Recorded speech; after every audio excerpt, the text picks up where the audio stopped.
Hi, I'm Shane Johnson with this month's Founder Fireside from the Eugene Regional Accelerator. This month, joining me is Eli Ackerman, one of the founders of Tutortree. They went through the Accelerator last summer, and they're continuing on with their venture. Eli, what is Tutortree? Thanks for having me. Tutortree is a student-tutor connection application for college students. So on the tutor side of things, tutors that are particularly versed in a specific course and subject on campus can sign up to tutor. They can set their own rates as well as their availabilities. We try to vet the tutors, make sure everyone has a positive experience. On the student side of things, you can browse the available tutors that are tutoring your specific course on campus. You can then pay through your phone and meet up with them on campus to have your tutoring session. We started operating fall of last year, which was coming out of the Accelerator, and had a pretty successful year. Fall, winter, and spring term, a lot of happy and returning tutors and tutees. And we're excited to expand to a few more schools this coming fall. Okay. So why did you choose this problem to solve? What was the genesis of Tutortree? Yeah, so it started for me when I was taking business calculus at the U of O. People were telling me it's a pretty difficult class. It's a prerequisite for a lot of different majors. And I used some of the drop-in centers on campus. When there were big tests coming up, they were a little bit overwhelmed with students. I wasn't really getting the help I needed. And then after looking around for a private tutor, it seemed like things weren't very well organized.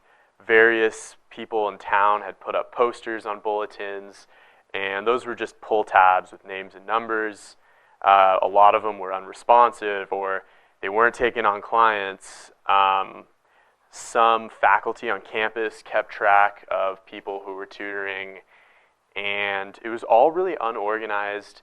A lot of text message communication. You don't really want to pay to get tutored by someone that you've never even met before, especially if you've got a big test or a quiz coming up and you really only have one chance to sit down. And I was kind of thinking why isn't there an app for that? It's kind of cliche, but it was true. And after exploring, it seemed like there was nothing similar to it, at least not in our region. So from there, I knew I wanted to hear what a tutor's perspective was. There's people on campus that want to offer tutoring sessions. It's a great part-time job. So after interviewing like 3 different tutors, I met my co-founder Adrian, who was like just equally as amazed that there was nothing for tutors to market themselves without putting up, posters that are going to get rained out here in Eugene with your phone number on it. So we started thinking about what this product would look like. How can we easily connect students and tutors on campus? We know exactly what needs to be done, and it turned out that a mobile application would be the easiest solution with technology to bring everyone together. So that was the initial birth of the idea. So after you had that initial birth of the idea, what was your next step? How did you end up in the Accelerator? How did you end up where you're at now? Yeah, so I knew we needed a tutor that understood that aspect of the software. If a tutor's using this every day to book clients, it needs to be efficient. I'm the student. I understand what the student's looking for. Quick, easy, being able to vet the person you're meeting with. So the third counterpart was tech. I met Robert Crosby, our developer, who also thought the project was really exciting. He started coding the beta product so that we could test it out a little bit, see if this transaction would work. Started interviewing some other students and tutors to see if there's interest. And from there, we won a couple grants through the university, which gave us just a little bit of cash to actually get that beta operational and on the App Store for people to use. And that was around the time when we applied to the Accelerator. We met with you and Joe, and that was kind of the first step to applying, and we later got accepted. So one of the first things you did is started getting advice from people. Yeah. So what do you think was the most important advice that was sort of consistently given early on? As far as what people wanted? Or what to do, even? Oh, what to do, yeah. Well, the biggest piece of advice, which was unfortunately after the fact, was do a little bit more research before you begin development. We kind of thought that the go-to strategy is, build the product, people will come, which I'm sure a lot of people out there or not would say, oh, that's crazy. You got to do a little bit more research first. So we definitely spent a lot of time and resources redoing things from a technical standpoint because we started development on day one. We needed to develop a much better go-to-market strategy, figure out exactly what people wanted, what tools this should be developed on so that it's the most accessible to everyone. We're hopefully going to have Android in fall. That was a thing that really held us back last year. So I also like to ask this question. Early on, what was one of the pieces of advice that you were like, where did that come from? Sort of, it didn't make sense, but in looking back at it now, it does. Sort of that counterintuitive piece that somebody might have told you.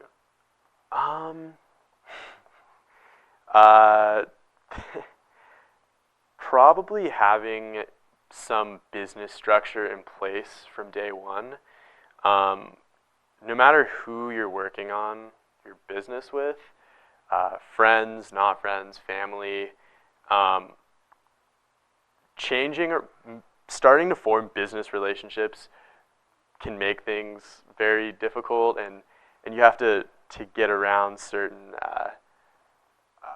I'm wording this badly, you have to get around certain hurdles that are really tough due to pressure and due to people's commitments, and having legal structures in place, actually, and not even just legal, financial plans and milestones set in place that you can hold yourself and your team accountable, having certain expectations in place ahead of time. When you're sitting down working day to day, it's pretty obvious that everyone's 100% in and wants to continue. But if things change, you should have things in place. And everyone kept saying, get these things established. And when you're looking at your timeline and you want to get that to that next milestone or get to that next launch, acquire that next customer, integrate that next feature, that's so much more exciting than establishing your base that will take you as far as you want to become, which is a multi-million-dollar company, a billion-dollar company. So I would say that was a piece of advice that always seemed like, that can be pushed down the road. But there's never a time where those things will become like, okay, now's the time. Because there's always another challenge that will come in front of it. So what has been the sort of biggest challenge for you, if you were to look back in the last year and a half for you and the business of Tutortree? I would say as a college founder, a big roadblock is like dividing your time, or it has been for our team. All being students, it's a lot harder to hold someone accountable when you also want them to get their degree. So that's a big roadblock. I'd say is just the time management aspect. Because, yeah. So around time management, but in terms of like go-to-market or developing plans, you know, have there been challenges there? You know, Yeah, I would say we'd hit a lot of roadblocks where, for example, like the software would fail, and you know, you go, oh, this is catastrophic. It's down for 3 days. We were supposed to launch, you know, 2 weeks ago. The whole business is going to go up in flames. This was our go-to market strategy, and it's not working. And being able to just kind of roll with the punches and deal with any type of pivot or adjustment that doesn't align with your original goals and moving past that. Yeah. so which is interesting. So what's sort of been the biggest change from like what you thought you were going to do, even coming out of the accelerator, Right, yeah. versus what you're doing now? Yeah, so I would say originally we just thought, well, the first part that I touched on was the development aspect. We're like, okay, you just build the coolest product, and everyone will just adapt to it, use it, and that's how you become successful in business. Easy. And yeah, it seemed really easy. And then looking back, even moving past that, we didn't really clearly think out the business model and, you know, who's going to pay for this? How is this going to get paid for? How does this work at scale? And then I guess also the next biggest thing was we were always so set on a 10-school launch after U of O. We're like, cool, we did this at one school, people like it, people are using it. Let's do 10 schools, scale this by 10. The revenue models, to everything 10 times. And in my head, that seemed amazing and aligned with my thoughts of just building the software. It's like, why can't you be at every campus in the world instantly? And it turns out that there's a lot of behind-the-scenes, hands-on work that you need to do to sustain operations. So I think expanding a lot more slowly. Every step of the road, we've slowed down expansion, but for the better, of growing a more stable business, a more long-term, even though there's slower growth, the end goals look a lot more attainable now than when we had big ideas of big launch goals. So when you first went to college, what were you planning on doing after you graduated? So it changed quite a few times. When I started college, I was a political science major, and I was like, okay, my dad's a lawyer, I want to be a lawyer, easy, done. Started taking political science classes and realized that I really hated writing. And I also realized I wasn't a big fan of school. And law school is a lot more school, and I was already struggling sophomore year to get through my second of undergrad. So from there, switched majors. I started becoming a lot more interested in business, but by the time I switched, my ultimate goal was to get out in 4 years. So I became an economics major, which is what I graduated with. And I didn't really have too much of an idea of what I wanted to do until I realized Tutortree, once I started working on it, and learning about the whole community here and meeting with Kate Harmon and people in the entrepreneur community in town, that being an entrepreneur is really what I wanted to do. And I was kind of bummed I wasn't in the business school, but by finding Rain and the resources here, I was able to get a business degree on its own, without the actual degree. And yes, Tutortree was kind of what showed me what I really wanted to do. So you're sort of accidental. Tutortree found you almost. Yeah. Since I was little, I had done small scale businesses. Like in sixth grade, there was like a snack shop in middle school, and there was certain snacks that they just didn't sell because they were too sugary or the school didn't diversify. And I was like, well, shit, I can buy these snacks on the way to school and sell them for profit. And since then, I've always my mind has always kind of wandered towards like just making a buck here and there along my route. And then Tutortree was kind of like the first real world iteration of that. Selling candy out of your locker. I mean, people are going to say, oh, congratulations, but you're not ever going to get access to real resources or be taken seriously by anyone. And so once I started Tutortree and started meeting people and becoming more interested in the legitimate entrepreneur community, I started seeing like the other being an illicit sugar dealer. Yeah, seeing the other side of things, that after you graduate, this is a real career path that you can pursue, and it's not the easiest career path, especially if you're doing startup work where you're not gonna make anything for quite some time. But as of now, I'm gonna keep trying at it, and hopefully this first venture continues to do well. Cool. So do you have, I mean, I get a sense of it, but what is sort of your personal value or core belief? What do you want to accomplish with Tutortree?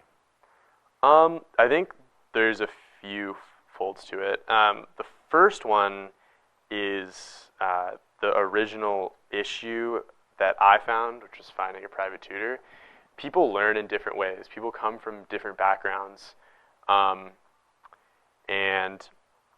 I found private tutoring to be something that was really helpful for me a few times, and dealing with the anxiety and stress of college, where a lot of this work that you have to do is on your own time with a lot less guidance.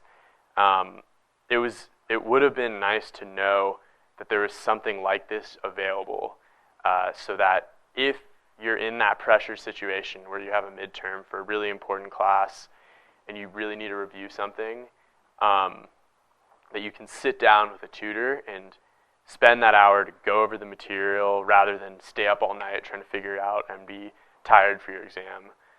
So the educational aspect is big because I felt that need, and that was what sparked the desire for the software and the company. And then the other is fulfilling my inner entrepreneurial drive, and to really learn how to develop business and learn what it takes to start a business and to sustain a business, and take this knowledge to whatever other business I decide to start after Tutortree. Okay, so I was like, you're already thinking about that? Eli and I know each other fairly well, so I'm giving him a hard time. So since the Accelerator, you've moved on, and you're working out of Portland now. Mm-hmm. Have you had a chance to sort of get your feet on the ground and get a sense of, what are the resources there for you, or what are the advantages of being in a city with several colleges? Does that help your launch plan? Yeah, being in a bigger city has made reaching resources a little bit easier, because our current business is centered around universities. Eugene just has one university, and don't tell NCU that. Yeah, there's only one large public university here, and we've kind of established ourselves. And the only way that this business is going to grow is to establish ourselves at more campuses, and also establish ourselves and operate at a distance.